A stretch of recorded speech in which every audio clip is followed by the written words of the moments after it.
Tidak ada yang sudi menolong saya. Saya dilupakan. Saya ditinggalkan.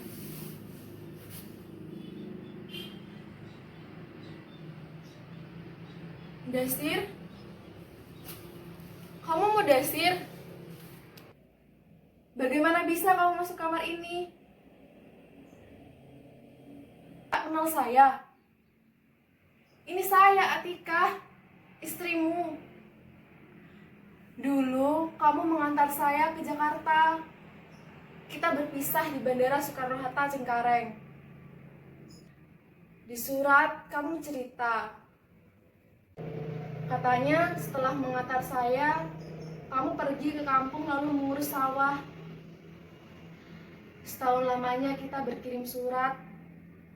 Namun setelah ada masalah, kau tak pernah kirim surat lagi.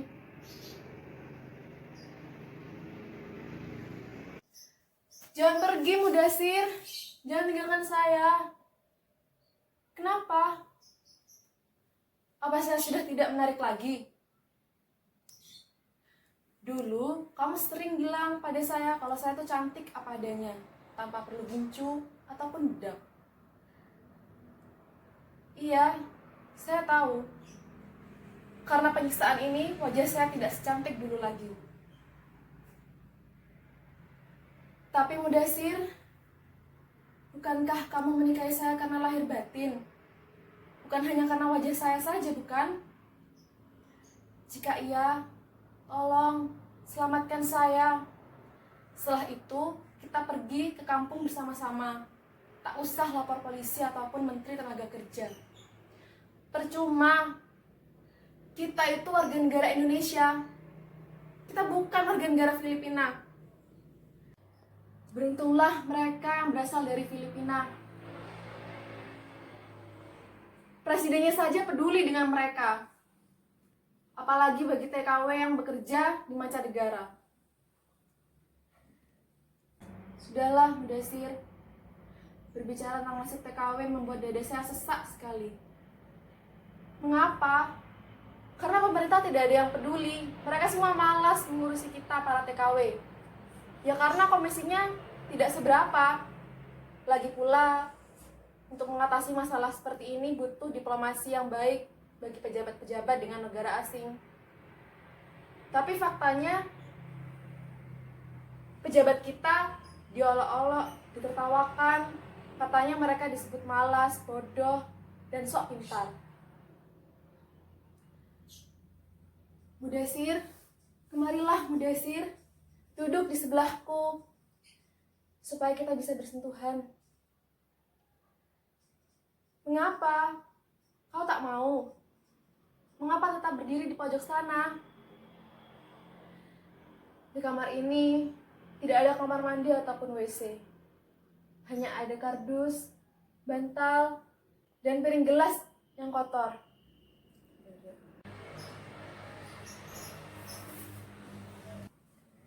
Kontrak kerja saya 5 tahun lamanya.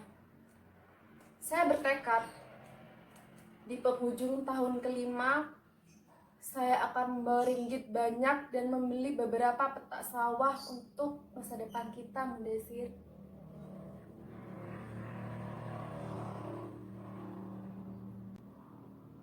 Saya teringat sesuatu, Mudasir.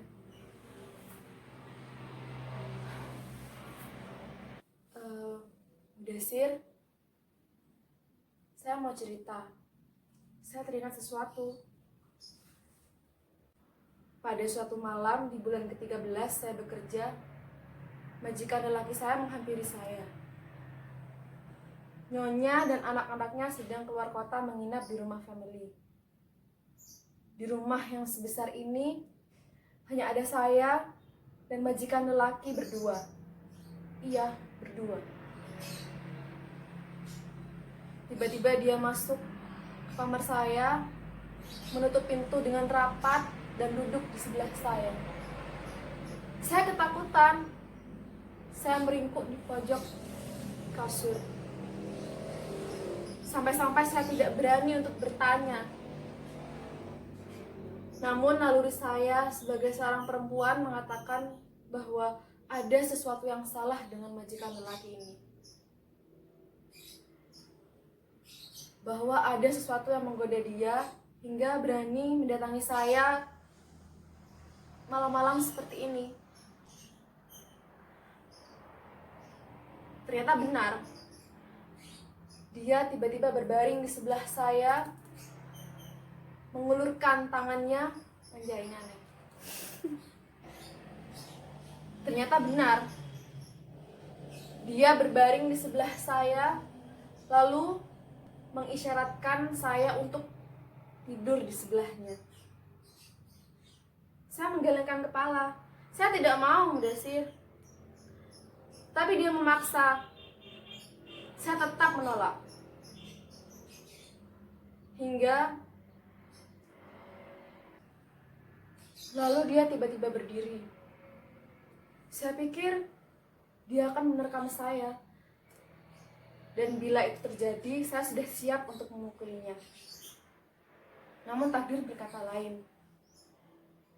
Dia hanya menatap saya, melototi saya dengan muka kesal, lalu pergi keluar begitu saja, membanting pintu kamar saya dengan keras. Saya menutup pintu kamar saya Saya mengunci pintu kamar saya dan menangis terseduh-seduh sampai subuh. Desir, barangkali gara-gara itu saya disiksa sampai seperti ini karena menolak hajat majikan saya. Namun siksaan ini tidak berlangsung begitu saja, butuh waktu beberapa lama.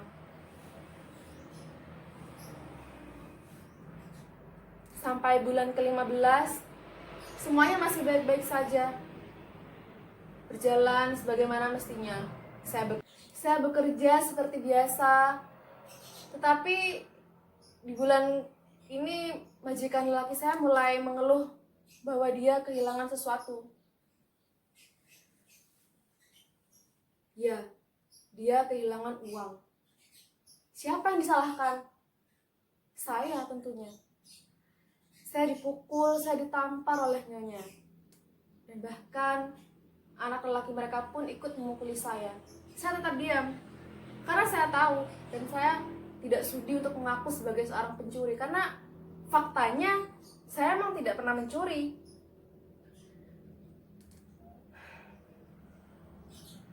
Tetapi pada bulan ke-16, nasib kehidupan saya dipertaruhkan. Pada bulan itu, anak lelaki majikan saya mulai mengeluh tentang kehilangan uang. Begitu pula anak perempuannya. Dilanjut dengan majikan lelaki saya. Kali ini jumlah kehilangannya sangat besar. Dan siapa yang dikambing hitamkan? Saya lagi, Mudasir. Iya, saya. Saya dipukuli, saya ditendang, saya disetrika menggunakan setrika panas. Saya diseret lalu dibawa ke ruangan ini dan disekap sampai sekarang.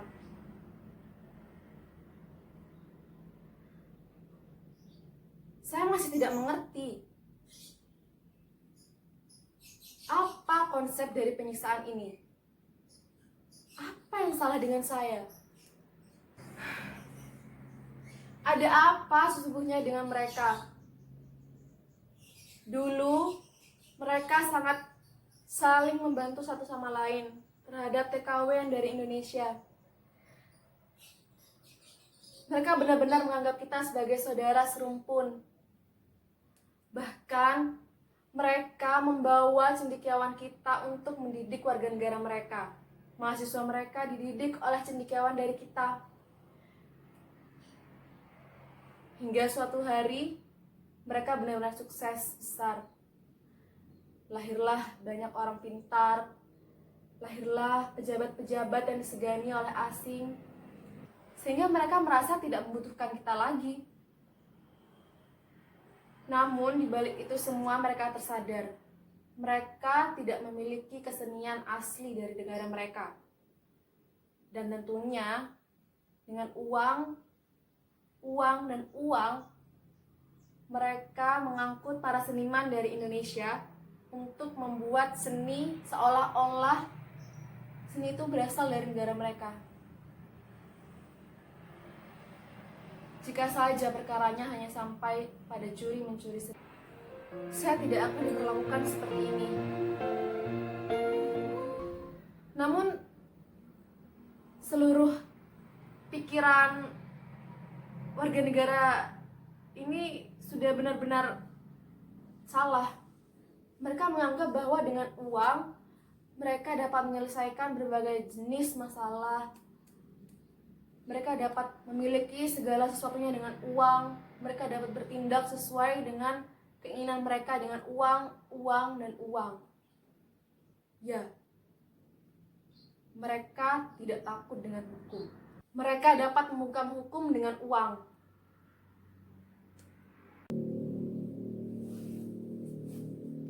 Mudasir, kenapa diam saja? Sumpah, demi Tuhan, saya tuh masih suci. Tidak ada seorang pun yang berani menyentuh kehormatan saya. Jika memang itu ada, saya akan bunuh orang itu, atau saya akan bunuh diri. Itu tekad saya. Mudasir, jangan pergi. Jangan tinggalkan saya. Saya tahu kamu marah. Karena saya tiba-tiba pergi begitu saja padahal kita baru menikah 3 bulan namanya. Tapi Mudasir, harus berapa kali saya jelaskan?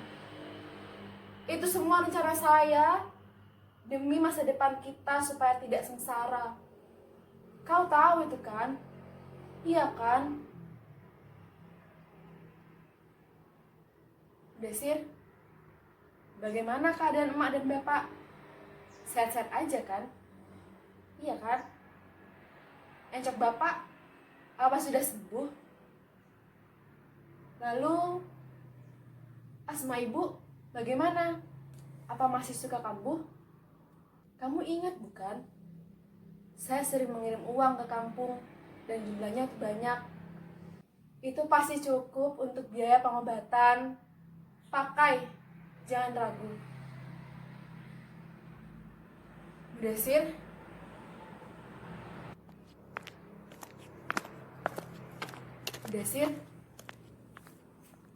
kamu dengar tidak? Ada suara orang melangkah. Tunggu sebentar. Tolong, tolong, tolong saya, siapapun.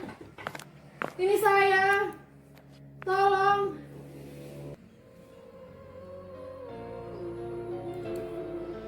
Mudasir, kamu kemana? Mudasir, gimana kamu? Mudasir, kamu juga pergi. Semuanya pergi meninggalkan saya. Saya sendirian. Tak ada yang ingat dengan saya. Kalau memang saya harus mati, saya harus menceritakan kisah saya pada siapapun yang ingin mendengarkan. Saya akan cerita sedetail mungkin. Yang salah harus dihukum. Saya tidak sudi mati dengan keadaan seperti ini. Tidak ada yang tahu dengan nasib saya di sini.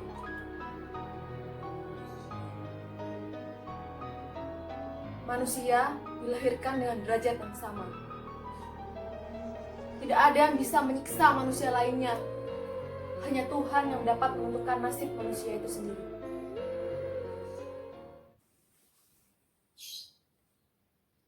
Apa yang saya alami ini bukan pembunuhan fisik. Pembunuhan fisik.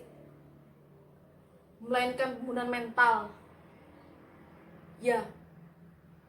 Mereka lakukan itu semua supaya kita tidak percaya diri. Tidak ada rasa bangga terhadap negara kita sendiri. Kita dipaksa untuk merasa bahwa kita berasal dari negara pelayan. bangsa pembantu rumah tangga.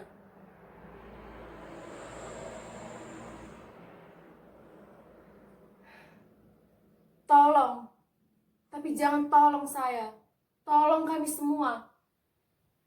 Jangan biarkan diri kita dijadikan sebagai ongol-ongol. I can't wait for you to come my way. I've been far away, but I'll keep running just to find a way to you till then. I don't feel like